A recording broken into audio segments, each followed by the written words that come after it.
শৰ্মাই এটা কথা কয়, এই কি কাৰ্যই এনেকৈ কয় সদায়।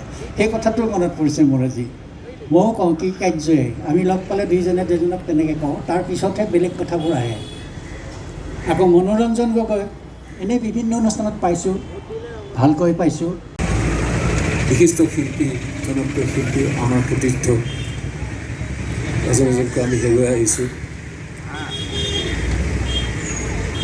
অসমৰ সাংস্কৃতিক জগতৰ যথেষ্ট ক্ষতি হৈছে, অপৰিণৰ ক্ষতি যাক প্ৰয়োগ কৰে। শেহতীয়াভাৱে খুব কম দিনৰ ব্যৱধানৰ ভিতৰত তিনিজনকৈ অতি গুণী প্ৰতিভাসম্পন্ন বিশিষ্ট শিল্পীক আমি হেৰুৱাব লগা হৈছে। 21 তাৰিখে এক আকস্মিক দুৰ্ঘটনাত আমাৰ মৰমৰ শিল্পী মনোৰঞ্জন গগৈ তেখেতক আমাৰ মাজৰ পৰা কাঢ়ি নিলে নিয়তিয়ে। ঠিক তাৰ 3 দিনৰ পিছতে 24 তাৰিখে আন এজন কণ্ঠশিল্পী, বিশিষ্ট কণ্ঠশিল্পী, আমাৰ সকলোৰে শ্ৰদ্ধাৰ, সকলোৰে মৰমৰ কুলদা অৰ্থাৎ কুল বৰুৱাদেৱক দেৱৰ পৰলোক প্ৰাপ্তি ঘটিল। আকৌ শেহতীয়াভাৱে ঠিক তাৰ 6 দিন পিছতেই অসমীয়া সংস্কৃতিৰ ময়ূৰ স্বৰূপ আমাৰ সকলোৰে পৰম শ্ৰদ্ধাৰ অসমৰ লোককৃষ্টি আৰু সত্ৰীয়া সংস্কৃতিৰ একনিষ্ঠ সাধক প্ৰভাত দা অৰ্থাৎ প্ৰভাত শৰ্মা সকলোকে কন্দুৱাই বৈকুণ্ঠগামী হ'ল। এইদৰে ইটোৰ পিছত সিটোকৈ এই সাংঘাতিক আঘাতবোৰে আমাৰ সাংস্কৃতিক জগতখন বাৰুকৈ জোকাৰি গ'ল। এই মহাশোকৰ পৰা পৰিত্ৰাণ পাবলৈ কিছু সময় লাগিব নিশ্চয়, কাৰণ সময়েহে সকলো স্বাভাৱিক কৰি তোলে। গতিকে আমি সময়ৰ সকলো চাই থকাৰ বাহিৰে বেলেগ উপায় নাই। লাহে লাহে সকলো সামাজিক হ'ব, স্বাভাৱিক হ'ব। এই 3জন গুণী বিশিষ্ট শিল্পী, প্ৰতিভাসম্পন্ন শিল্পী, আমাৰ সকলোৰে শ্ৰদ্ধাৰ মৰমৰ, তেখেতসকলৰ পবিত্ৰ স্মৃতিত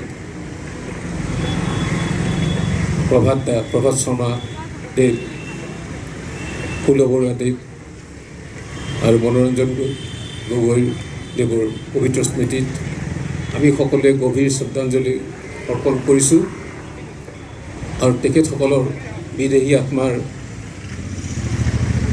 চিৰশান্তিৰ বাবে ভগৱানৰ ওচৰত প্ৰাৰ্থনা জনাইছোঁ। যদি থাকক তেওঁলোক সুখত থাকক, শান্তিত থাকক। এইসকল মহান শিল্পীৰ বিষয়ে আমি বিশেষ কোৱাৰ প্ৰয়োজন নাই, কাৰণ অসমৰ প্ৰত্যেকজন কলামুদী ব্যক্তিয়ে তেওঁলোকৰ শিল্পী সত্তা আৰু তেওঁলোকৰ অমৰ সৃষ্টিৰাজিৰ বিষয়ে খুব ভালকৈ জানে। তথাপি আমি কিছু নিজৰ অনুভৱ ব্যক্ত কৰিব খুজিছোঁ। এই তিনিজনৰে কিন্তু অৱশ্যে নম্ৰ, ভদ্ৰ, অমায়িক, গপ অহংকাৰৰ কোনো লেখ মান নাই, একো নাই, প্ৰচাৰৰ কোনো চিন্তা নাই, প্ৰচাৰ বিমুখ। আমাৰ যে এটা প্ৰবাদ আছে যে এজন ভাল শিল্পী হোৱাৰ আগতে এজন ভাল মানুহ হ'ব লাগিব। এই প্ৰবাদ ফাঁকিৰ জ্বলন্ত প্ৰমাণ এইকেইজন শিল্পী,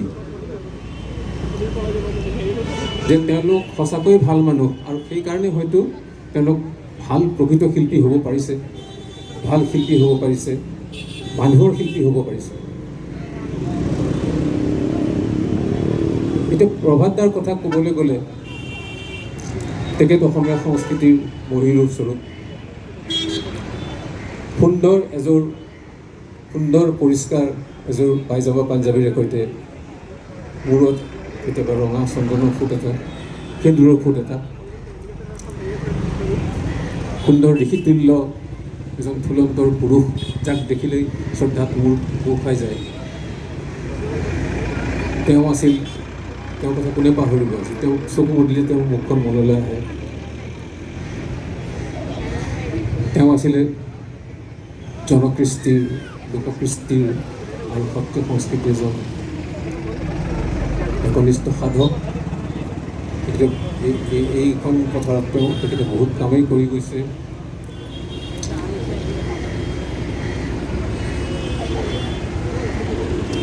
আৰু তেখেতে এটা বৰ ভাল কাম কৰিছিলে যে এই সুৰ যি আমাৰ থলুৱা সুৰ, তাৰপিছত সত্ৰীয়া গীত মাত, বৰগীত, ঘোষা, তেওঁ যিবিলাক গান সুৰ কৰে সেই গীতসমূহত সুন্দৰভাৱে এই গীতসমূহত এই সুৰবোৰৰ থলুৱা গীত, শংকৰী বা সত্ৰীয়া গীতৰ সুৰৰ স্পষ্ট পোৱা যায়। আৰু ব্লেণ্ডিংটো ইমান সুন্দৰকৈ কৰে, তাত কোনো জাৰ্ক নকৰে, কোনো তাত হেৰি নকৰে, সুন্দৰভাৱে স্মুথলি হেৰি হয়। আৰু সেই তেতিয়াই এই সুৰ খুব মনোগ্ৰাহী হয়। কাৰণ মানুহজনৰ এজন ব্যক্তি, যোন সৃষ্টিকৰ্তা, তেওঁৰ যিটো ব্যক্তিত্ব, তেওঁৰ যি মনৰ সৰলতা, তাৰ স্পষ্ট এটা প্ৰভাৱ পৰে তেওঁ সৃষ্টি কৰা যিকোনো সৃষ্টিৰাজিৰ ওপৰত তেখেতৰ এটা প্ৰভাৱ পৰে। গতিকে এইসকল ব্যক্তিৰো সেই সৰলতা, যিটো সৰলতা আছে, এটা শিল্পীসুলভ মন আছে, তেওঁলোকৰ সৃষ্টিসমূহতো সেই সৰলতা, সেই শিল্পীসুলভ সৃষ্টিশীলতা, সেইবিলাকৰ প্ৰভাৱ পৰে, তাৰ ৰিফ্লেকশ্যন হয়। গতিকে সেইবাবে এই তেখেতসকলৰ সৃষ্টিসমূহ যথেষ্ট জনপ্ৰিয় হৈছিল, ৰাইজে আঁকোৱালি লৈছিলে, সকলোৱে গাবলৈ চেষ্টা কৰিছিলে। আৰু তাৰপিছত শেহতীয়াভাৱে প্ৰভাত দাই এটা খুব সাংঘাতিক কাম কৰিছিলে। তেখেতে অসমৰ বিভিন্ন ঠাইত থকা লোকবাদ্যযন্ত্ৰৰ শিল্পীসকলক একগোট কৰি এটা দল গঠন কৰি অসমীয়া থলুৱা গীত মাতৰ সুৰ, সত্ৰীয়া সংস্কৃতিৰ সুৰ আদি ৰচনা কৰি, তাৰ ওপৰত ৰচনা কৰি, সুৰ ৰচনা কৰি এটা সুৰ সমলয়ৰ সৃষ্টি কৰিছিল। সেই দলটিৰ নাম দিয়া হৈছিলে প্ৰথমতে পাঞ্চজন্য, পিছলৈ দেৱগান্ধৱ। আৰু এই সৃষ্টি কৰি তেখেতে এটা বুৰঞ্জীৰ সৃষ্টি কৰিছিলে অসমীয়া সংগীত জগতত, যে থলুৱা যন্ত্ৰ, সম্পূৰ্ণ থলুৱা বাদ্যযন্ত্ৰৰ ওপৰত এক সুৰ সমলয় কৰি আৰু থলুৱা সুৰ আৰু সত্ৰীয়া সুৰৰ ওপৰত ভিত্তি কৰি সুৰ সমলয় সৃষ্টি কৰাটো এইটো সঁচাকৈ অসমীয়া সংগীত জগতৰ এটা বুৰঞ্জী হৈ থাকিব। তেখেতে যি আমাৰ জাতীয় কৃষ্টি, সত্ৰীয়া সংস্কৃতিৰ বাবে যি অমূল্য দান কঠোৰভাৱে দি গ'ল, সি সদায় চিৰস্মৰণীয় হৈ থাকিব। অসমীয়া আধুনিক গীতৰ সোণালী যুগৰ ঠিক মাজ ভাগবানতে এক সুন্দৰ মাদকতা ভৰা ৰোমান্টিক কণ্ঠৰ অধিকাৰী এক তৰুণ কণ্ঠশিল্পীয়ে ঈশ্বৰ প্ৰদত্ত তেওঁৰ প্ৰতিভাৰে উদ্ভাসিত হৈ উজ্বলি উঠি অসমৰ সমূহ ৰাইজৰ অন্তৰ জয় কৰিলে তেওঁৰ সুমধুৰ সংগীতেৰে, সুন্দৰ কণ্ঠেৰে। সমগ্ৰ অসমৰ ইমূৰ পৰা সিমূৰলৈ তেওঁৰ গীতে, তেওঁৰ গীতৰ কণ্ঠৰ মাদকতাই, মাদকতা ভৰা কণ্ঠৰ সুৰে সমগ্ৰ অসমৰ কলাপ্ৰেমী ৰাইজৰ অন্তৰ চুই গ'ল। আৰু তেখেতে অসমৰ সংগীত জগতত এক সুকীয়া আসন তৈয়াৰ কৰিবলৈ সক্ষম হ'ল। সেইজন শিল্পী আন কোনো নহয়, সেইজনে হৈছে আমাৰ সকলোৰে শ্ৰদ্ধাৰ, সকলোৰে মৰমৰ কুলদা, অৰ্থাৎ কুল বৰুৱাদেৱ। এই কুলদা আমাৰ জ্যেষ্ঠ ভাতৃস্বৰূপ। তেখেত যে অকল গায়কী কণ্ঠশিল্পী আছিলে সেইটো নহয়, তেখেত এজন ভাল সুৰকাৰ, দক্ষ সংগীত পৰিচালক। আৰু এটা কথা হয়তো বহুতে নাজানে, এসময়ত তেখেতে খুব ভাল কৌতুক গীত গাইছিলে, অৰ্থাৎ পেৰডি গাইছিলে। আমি সেই পেৰডি শুনিছোঁ আৰু এই পেৰডি শুনিবলৈ আমি ৰৈ থাকোঁ আগতে।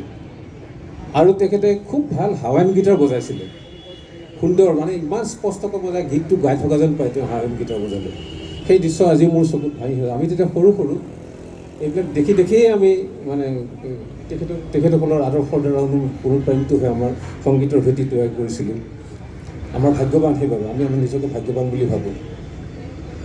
তাৰপিছত তেওঁ 1968 চনমানত গুৱাহাটী অনাথ কেন্দ্ৰৰ স্বীকৃতিপ্ৰাপ্ত শিল্পী হয়।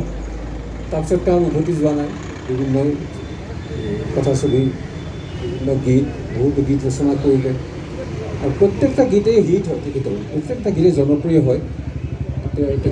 তেখেত আৰু অতুল মেধিৰ সহযোগত একেলগে দুইজনে যিটো কৰে কুলৰ অতুল হিচাপে শ্ৰীমতী মহিমাৰ গীত কোনে পাহৰিব, সকলোৰে মনে মনে আছে।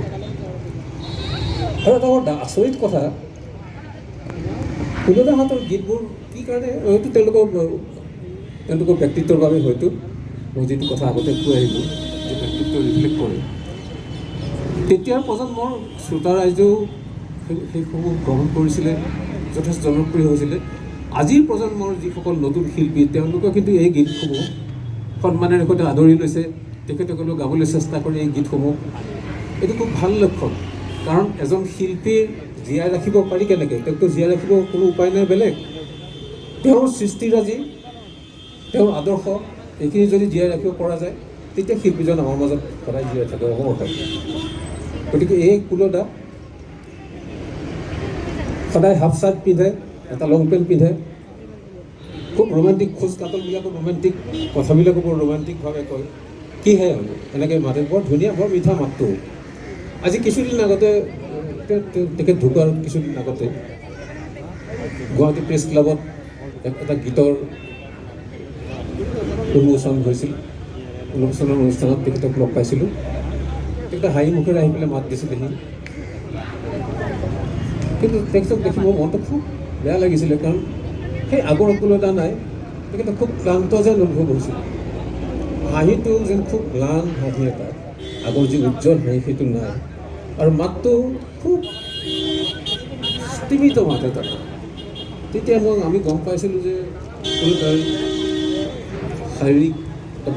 শাৰীৰিকভাৱে বৰ সুস্থ নহয়।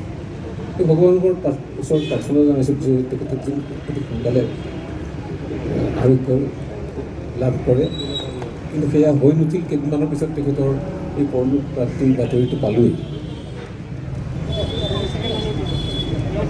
তাৰপিছত মনোৰঞ্জন গগৈ, তেওঁৰ মোৰ কনিষ্ঠ ভাতৃপ্ৰতিম আছিলে, মোৰ তালৈ প্ৰায়ে আহে, বহুতো কথা, সংগীত সম্বন্ধে বহুত কথা বতৰা পাতোঁ। আৰু এদিন মোক আহি মনে মনে লাজকৈ কৈছিলে, দাদা মই আপোনাৰ পৰা পিয়ানো শিকিব খোজোঁ, আপুনি শিকাবনে? মই কৈছোঁ নিশ্চয় শিকাম, কিয় নিশিকাম, তুমি যদি ইচ্ছা কৰা। কৈছে নহয়, মই এই বয়সত পাৰিম জানো? কৈছে কিয় নোৱাৰিবা, এইটো সংগীতৰতো কোনো বয়স নাই, এইটো তোমাৰ ইচ্ছাৰ ওপৰতহে কথা, তুমি যদি ভাবা শিকিম। কৈছোঁ আহা, মই শিকাম।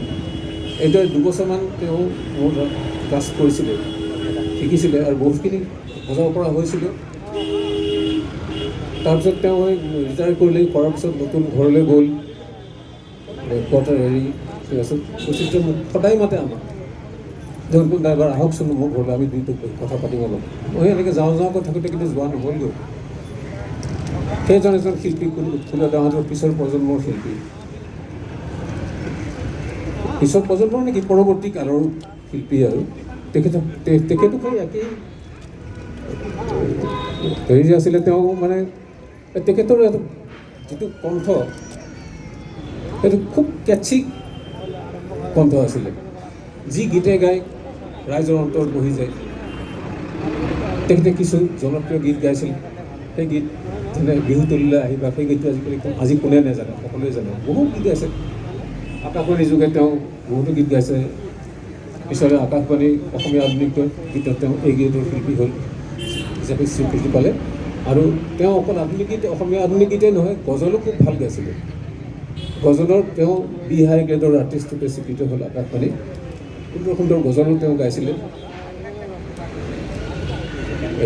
আমাৰ এটা প্ৰডাকশ্যন আছিলে ৰেডিঅ'ৰ, নজৰুল গীতিৰ অসমীয়া ৰূপান্তৰ, তাতো এটা সুন্দৰ ভজন হে গোবিন্দ বুলি অসমীয়া ৰূপান্তৰ সেই বৰ সুন্দৰ গাইছিলে। তেখেতৰ যিটো মৃত্যু বৰ সঁচাকৈ বৰ শোকাবহৰ মৃত্যু, কেতিয়াও নাপাহৰোঁ তেওঁৰ মৃত্যুৰ কথাটো। এইজন শিল্পীৰ গীত আজিও নতুন প্ৰজন্মই সুন্দৰভাৱে আদৰি লৈছে আৰু গাই সকলোৱে গাই। গতিকে এইসকল শিল্পীৰ কথা কৈ থাকিলে শেষ নহয় আৰু মই বেছিকৈ ক'ব নোখোজোঁ। পুনৰ মই এই তিনিগৰাকী শিল্পীক পবিত্ৰ স্মৃতিত মোৰ শ্ৰদ্ধাঞ্জলি অৰ্পণ কৰিছোঁ। তেখেতসকলৰ হৃদয় আত্মাই যেন চিৰশান্তি লাভ কৰে আৰু আমাকো যেন তেওঁলোকৰ আদৰ্শ সাৰোগত কৰি আগবাঢ়ি যাবলৈ সাহস দিয়ে, শক্তি দিয়ে। ওম শান্তি, ওম শান্তি, ওম শান্তি। কেইগৰাকী শিল্পীৰ শ্ৰদ্ধাঞ্জলি অনুষ্ঠান পাতিছে, তেওঁলোকক মই ভক্তিৰে শ্ৰদ্ধা জনাইছোঁ। আৰু ইয়াত উপস্থিত থকা শিল্পী বিশিষ্ট ব্যক্তিসকল আটাইকে মই নমস্কাৰ জনাইছোঁ, সেৱা জনাইছোঁ। প্ৰভাত দাই মোক এই গীতটো শিকাইছিল বহুত বছৰ আগতে। মই যেতিয়া ৰেডিঅ' আৰ্টিষ্ট হোৱাই নাছিলোঁ, কন্যাচলত আছিল যেতিয়া প্ৰভাত দা, তেতিয়া মই মাজে মাজে গৈছিলোঁ আৰু কৈছিলোঁ যে তই আহি থাকিবি, কেতিয়াবা গীত কেইটামান শিকাই দিম। তেতিয়াই গোৱা। পিছত কিন্তু মোৰ নিজৰ গীতখিনিয়ে গাইছোঁ বেছিকৈ, কিছুমান অনুষ্ঠানত বা ৰেকৰ্ডত। আৰু প্ৰভাত দাই যিটো গীত গাইছিলে প্ৰথম ৰেকৰ্ডিং ইয়াতে হৈছে ষ্ট্ৰেণ্ড হোটেলত। আমি তেতিয়া আছিলোঁ ৰাতি ৰেকৰ্ডিঙৰ সময়ত। গতিকে মই মোৰ শ্ৰদ্ধাৰ গুৰু তেওঁ নিচিনা গাবতো আৰু মই নোৱাৰোঁ। গতিকে যিমান পাৰোঁ মই চেষ্টা কৰিছোঁ, কিবা ভুল ত্ৰুটি হ'লে আপোনালোকে ক্ষমা কৰিব।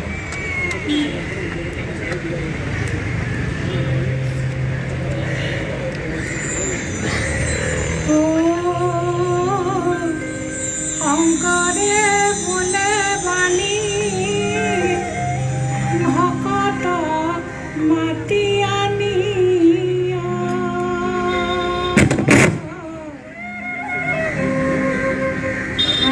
হৰি নাৰায়ণ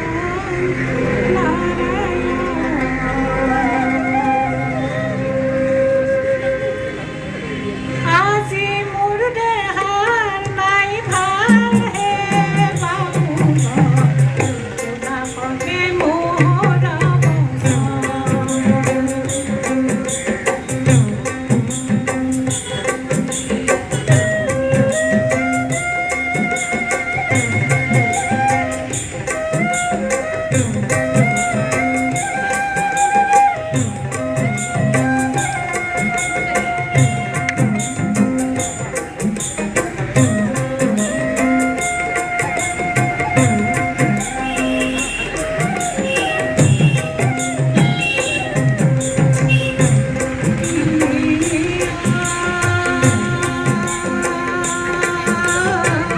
মেলা হইল চাৰি দণ্ড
হবে মোহৰা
তিনিওজন বৰেণ্য শিল্পী শ্ৰদ্ধাৰ প্ৰভাত শৰ্মাদেৱ, কুলদা আৰু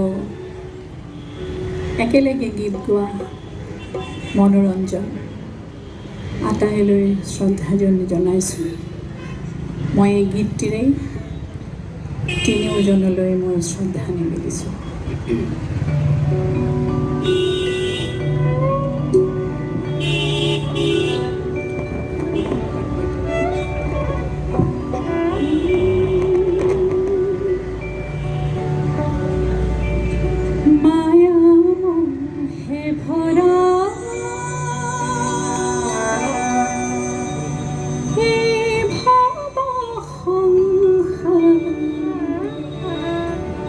खोजते जुती है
আলেখ্যৰ বাবে আৰু সেই আলেখ্যখনৰ সংগীত ৰচনা কৰিছিলে ৰমেন চৌধুৰী, প্ৰযোজনাত মই আছিলোঁ।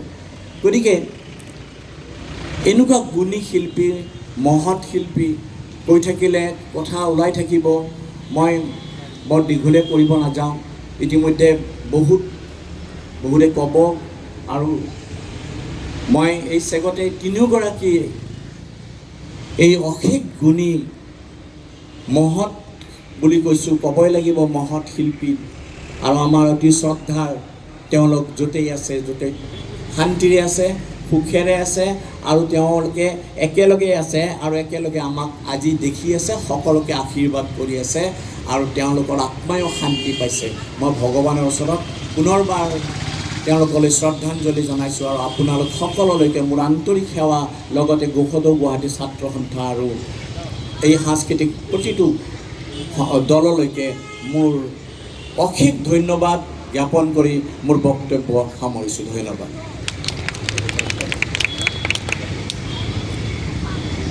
স্বনামধন্য শিল্পীৰ স্মৰণত অনুষ্ঠিত কৰা এই শ্ৰদ্ধাঞ্জলি অনুষ্ঠানত উপস্থিত আমাৰ আটাইৰে সন্মানৰ ডক্টৰ সমুজ্জ্বল কুমাৰ ভট্টাচাৰ্যদেৱ, শ্ৰদ্ধেয় বিশিষ্ট শিল্পীসকল, বিভিন্ন ক্ষেত্ৰৰ বিশিষ্ট ব্যক্তিসকল, সদৌ গুৱাহাটী ছাত্ৰ সন্থাৰ কৰ্মকৰ্তাসকল আৰু শ্ৰদ্ধেয় ৰাইজ, মই প্ৰথমতে আপোনালোক আটাইকে ছাত্ৰ সন্থাৰ তৰফৰ পৰা শ্ৰদ্ধা জনালোঁ। আজি এটা বিশেষ দিন, খুব কম দিনৰ ভিতৰত তিনিগৰাকী বিশিষ্ট সংগীত শিল্পীক আমি হেৰুৱাইছোঁ। বিভিন্ন গুণেৰে তেওঁলোক জ্ঞানী শিল্পী আছিল। প্ৰভাত শৰ্মা ডাঙৰীয়াক বা কুলদাক একেবাৰে ওচৰৰ পৰা পাইছিলোঁ। ছাত্ৰ সন্থা কৰাৰ সময়ত তেখেতসকলক ওচৰৰ পৰা পোৱাৰ সুযোগ পালোঁ আৰু প্ৰতিগৰাকী শিল্পীয়ে, মই কৈছোঁৱেই, যেনেকৈ মনোৰঞ্জন গগৈ ডাঙৰীয়া, আমি যেতিয়া বিশ্ববিদ্যালয়ত পঢ়ি আছিলোঁ সেই সময়ত তেখেতৰ যিবোৰ গান সঁচাই যথেষ্ট জনপ্ৰিয় আছিল। প্ৰকৃতিক লৈ বা বিহুসুৰীয়া যিকেইটা গীত এতিয়াও আমাৰ মনত বাজি থাকে আৰু সঁচাই ৰিপিট কৰি কৰি সেই সময়ত আমি শুনিছিলোঁ। প্ৰভাত শৰ্মা ডাঙৰীয়াৰ বাঁহী পিছত অসমৰ বিভিন্ন জাতি জনগোষ্ঠীৰ লোকসংগীতক একত্ৰিত কৰি তেখেতে যি সুৰৰ সমাহাৰ সৃষ্টি কৰিছিল, সেই কথা আমি বিভিন্ন সময়ত আমি প্ৰত্যেকে শুনিছোঁ। গতিকে ইমান সঁচা অৰ্থত গুণ থকা শিল্পী প্ৰভাত শৰ্মা ডাঙৰীয়ালৈ আমি শ্ৰদ্ধা জনালোঁ। মোৰ শ্ৰদ্ধাঞ্জলি নিবেদিলোঁ আৰু তেওঁৰ প্ৰভাত শৰ্মা বৰ্তাৰ সুন্দৰ গীত তেখেতে সুৰ কৰা গীতটি গাবলৈ লৈছোঁ।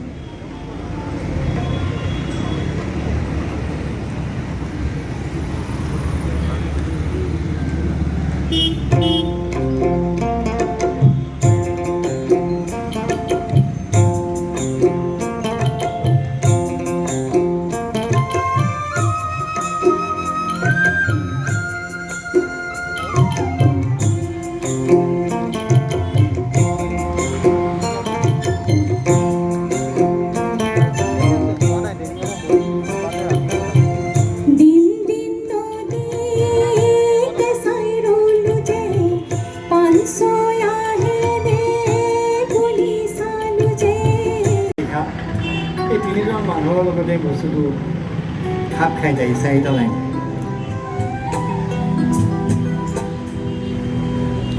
মই যেন এটা বাটৰুৱা, এটা জীৱন আহিলে, এতিয়া ইয়াৰ পিছৰ জীৱনটো ক'ত গৈছে কোনেও নাজানোৱেই, সেইটো এটা বেলেগ লাইফ। মই যেন এটা আধৰুৱা জুৱাই জীৱন যায় য'তে বাটে তাতেই আকৌ জিৰণি হৈ যোৱা মই যেন এটা ভাগৰুৱা আৰু এটা বেগা বস্তু খাপ খোৱাকৈ গানটো আছে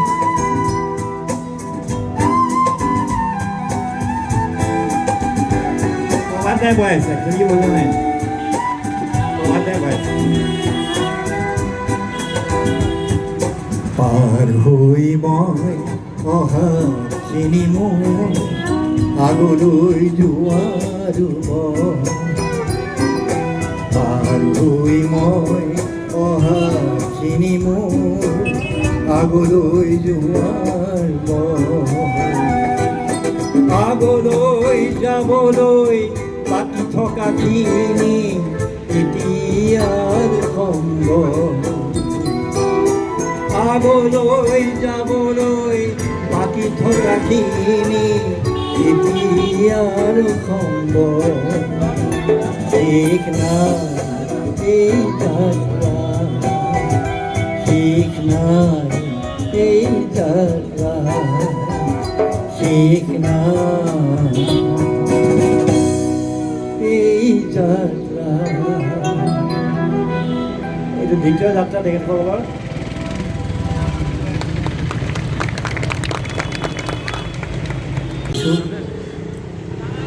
অনুষ্ঠানটোত জেবি দাসে ক'বৰ দৰে আপুনি ক'বৰ দৰে মুগ্ধ হৈ আছোঁ অনুভৱ কৰি আছোঁ আৰু বাৰে বাৰে মনত পৰিছে এইসকল শিল্পীৰ এই বিৰল সান্নিধ্যৰ কথা দীঘলীয়া বক্তব্য ৰখা অৱকাশ নিশ্চয় নাই মই নিজেও গৈ থাকোঁতে বুজিছোঁ মই ধন্যবাদ জনাইছোঁ গুৱাহাটী ছাত্ৰ সন্থাৰ পৰা আৰম্ভ কৰি শ্ৰদ্ধাঞ্জলি যুৱতীৰ্থ সুৰতীৰ্থ প্ৰমুখ্যে চিনে মিউজিচিয়ান এছ'চিয়েশ্যন গোটেইখিনি এনেকুৱা এটা কাম কৰাটো এইকাৰণেই ভাল শিল্পীসকলৰ উদগনিও জনাব লাগে আৰু যিসকল আমাৰ পৰা আঁতৰি গৈছে তেওঁলোকক আমি পাহৰিব নালাগে এই ধৰণৰ পৰিৱেশটোৰ কাৰণে মই বেছি দীঘলীয়া কথা নকওঁ চবেই ফুলদাৰ কথা কৈছে প্ৰভাতদাৰ কথা কৈছে কাৰণ চিনেমা আৰ্টিষ্ট আৰু গুৱাহাটী সকলোৱে জানেই মই অকণ মনোৰঞ্জনৰ কথা ক'ব বিচাৰিছোঁ মিনতী বহি আছে সন্মুখত মিনতী অকণ কওঁনে কওঁ মিনতী বৰুৱাক পাইছোঁ মিনতী গগৈক পোৱা নাছিলোঁ মই অকণমান মই কাহিনী অকণ ঘৰুৱাভাৱে ক'ব খুজিছোঁ মই যেতিয়া উজনি অসমৰ ফালে আছিলোঁ চাকৰি কৰি তেতিয়া ৰেডিঅ' আৰ্টিষ্ট মই তেতিয়া ডিব্ৰুগড়ৰ পৰা গান গাওঁ আৰু সেই সময়ত মানে কি হৈছে কি দুলীয়াজান ডিগবৈ নাহৰকটী এই অঞ্চলবিলাকৰ অকণমান মানে মানুহে বিচাৰে আৰু গান গাবলৈ সেই সময়ত ৰেডিঅ' আৰ্টিষ্টৰ অকণমান দাম আছিলে আজিকালি অলপ কমিছে নেকি নাজানো তিনিচুকীয়ালৈ পৰা গান গাবলৈ যাওঁতে মিনতীৰ দেউতাক এগৰাকী বিশিষ্ট লোক তাইনী চৰণ বৰুৱা মোক ক'লে হেৰা এদিন মোৰ ঘৰ গধূলি আহিবাচোন এটা জলচা পাতিছোঁ তাত ল'ৰা ছোৱালীকেইটামানে গান গাব মোৰ ছোৱালীয়ে গান গাব আৰু দুটা ভাল ডেকা ল'ৰা গান গাব সৰু ল'ৰা ডেকা ল'ৰাই গান গাব গ'লোঁ গান গাবলৈ গ'লোঁ দুজন ডেকা ল'ৰাক মই পালোঁ এজন দিলীপ দাস এজন মনোৰঞ্জন গগৈ তাৰপিছত ছোৱালীজনী মিনতী এতিয়া মিনতী বৰুৱা তাইনী বৰুৱাৰ ছোৱালী তাৰপিছতে মনোৰঞ্জন মিনতী বিয়া হৈছে মই নাজানো জলচাতে প্ৰেম হ'ল নেকি নাজানো মই তাৰপিছতে বিয়া হৈছে এই যে মনোৰঞ্জন আৰু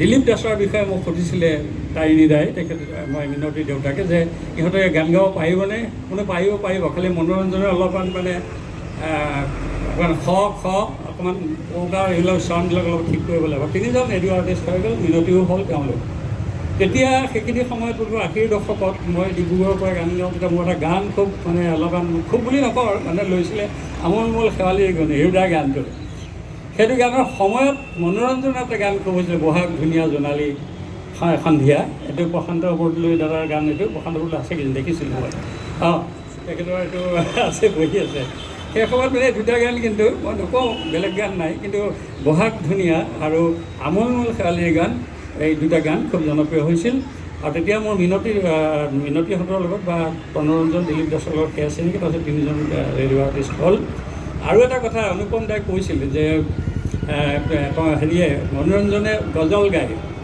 তেতিয়া সেই দুলীয়াজান নাহৰকটীয়া মাকুম এই অঞ্চলবিলাকত বেনাৰ মৰা থাকে গজল সন্ধিয়া আৰ্টিষ্ট কোন জুনিয়ৰ পংকজ দাস এতিয়া পংকজ দাস খুব জনপ্ৰিয় আছিলে।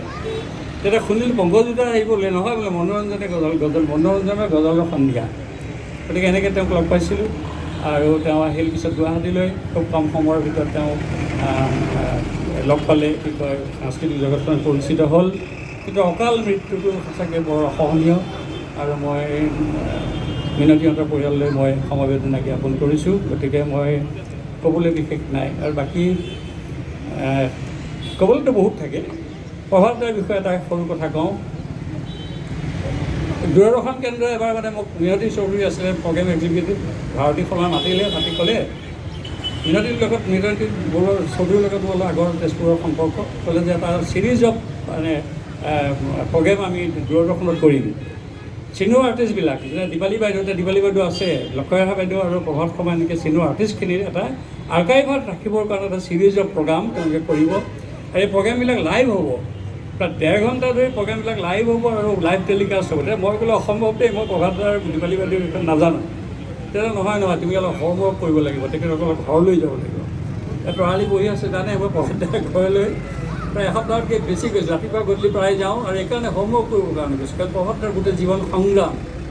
ক্লাছত শিক্ষকে মৌখিক দিছিলে, হেৰৌ দুজনীয়ে যদি কাটিলে ইমান লাগে, 7জনীয়ে কাটে কিমান লাগিব, এইবোৰ মৌখিক। মই চবকে কৈছোঁ প্ৰভাত দাক এইটো কাটনাৰ ওপৰত কথা, আৰু যি ধান কটাব সি হিচাপ কৰিব, মোৰ হিচাপ কৰিলে কি হ'ল আছে। কোৱাৰ লগে লগে প্ৰভাত দাক বোলে গেট আউট কৰি দিলে, যে গেট আউট যে হ'ল, তাৰপিছত এখনে পইচা বাহিৰত থাকি প্ৰভাত দাৰ জীৱন আৰম্ভ কৰিলে। তেতিয়া গংগাধৰ মিশ্ৰ নহয়, মিশ্ৰৰ গুৰু আছিলে, ক'লে হেৰৌ প্ৰভাত যদি বাঁহী বজা ভালকৈ, তই পানালাল গোচৰৰ বাঁহী বাজিব আজি ৰেডিঅ'ত। ৰেডিঅ' ক'ত আছে? অলপ দূৰত গাঁও এখনত, নহয় কিবা মহাজনৰ ঘৰ, নামঘৰত পাহৰিছে, মহাজনৰ ঘৰত ৰেডিঅ' বাজে। প্ৰভাত ওলাই গ'ল ৰেডিঅ' শুনিবলৈ। মাজত গিল এখন নে নৈ এখন আছে, কাপোৰ কানি খোলাই চব মোক কৈছে। কাপোৰ কানি খুলি মূৰত মাৰিলে, পানী পাৰ হ'ল, আকৌ পিন্ধিলে, তাৰপিছত আকৌ পানলাল গোচৰ বাঁহী খুলিলে, তাৰপিছতে কেনেকৈ ৰেডিঅ'লৈ আহিলে, কেনেকৈ কলিকতালৈ গ'ল, গুৰুক কেনেকৈ বৰপেটাত দৈ আৰু ক্ৰীম আনি দিলে। মই চমুকে কৈছোঁ কেনেকৈ এইটো হৰিসভাত বাৰান্দাত শুই থকাৰ জীৱন, প্ৰভাত দাৰ সংগ্ৰামী জীৱন। ঘূৰি অহাৰ পিছত এটা সৰু কথা কৈছোঁ, ইণ্টাৰভিউ ল'বলৈ মাতিলে ৰুদ্ৰ বৰুৱাৰ দৰে বিশিষ্ট ব্যক্তিসকলে, তাতে তেতিয়া তেওঁলোক কালচাৰেল ফিল্ডৰ আৰু প্ৰভাত দাক মাতিলে, সুধিছে আৰু ইটোৰ পিছত প্ৰভাত দাই ক'লে ইহঁতে মোক কি সুধিব, মই এতিয়া সদায় আৰম্ভ কৰোঁ। ইণ্টাৰভিউটো ওলোটাই প্ৰভাত দাই লোৱা আৰম্ভ কৰিলে। সেই বৰগীতৰ তাল এনেকুৱা, ৰাগটো এনেকুৱা, ঠেকাটো এনেকুৱা, লোকগীতত এইটোও বাজে বুলি প্ৰভাত দাই আৰম্ভ কৰি দিলে, ওলোটাই ইণ্টাৰভিউ ল'বলৈ। প্ৰভাত দাৰ জীৱনীবোৰ কাহিনী লৈছিলোঁ আৰু এইবিলাক আৰ্কাইভত আছে, এতিয়া আছে নে নাজানো দূৰদৰ্শনত। কিন্তু মই এটা বাক্যত মই প্ৰভাত দাৰ ঢুকোৱাৰ পিছত মই চেনেলত কৈছিলোঁ, সততা, সাধনা আৰু সংগ্ৰামৰ প্ৰতীক প্ৰভাত শৰ্মা। আৰু কুলদাৰ বিষয়ে কি ক'ম, এটা গান ৰেডিঅ'ত কলেজত থাকোঁতে আমি গাইছিলোঁ, এইটো এই স্কেলটো চাচোন আকৌ, ফুল নুফুলিলে গাঁৱলৈ কি হ'ল তাতে, কি হ'ল তাতে, হৃদয়ৰ কথা, ফুল নুফুলিলে বা কি হ'ল তাতে, ফুলিৰ কোমল মাতে কপালে ফাগুন নাহিল বুলি তুমি ভুল নুবুজা যাতে, ফুল নুফুলিলে বা কি হ'ল তাতে, ফুলিৰ কোমল মাতে কপালে ফাগুন নাহিল বুলি তুমি ভুল নুবুজা যাতে, ফাগুন নাহিল বুলি তুমি ভুল নুবুজা যাতে। শিল্পী সদায় থাকিব, চিৰসেউজ হৈ থাকিব, নজহা নপমা গান সুৰ কথাৰ মাজত। মই পুনৰ তেখেতসকলে শ্ৰদ্ধা জনাই আজি অনুষ্ঠানটো এই দুষাৰ ক'বলৈ সুযোগ দিয়াৰ কাৰণে বিপুল ৰাভা প্ৰমুখ্যে ছাত্ৰ সন্থাৰ উদ্যোক্তাসকলক ধন্যবাদ জনাইছোঁ, আটাইকে ধন্যবাদ জনাইছোঁ।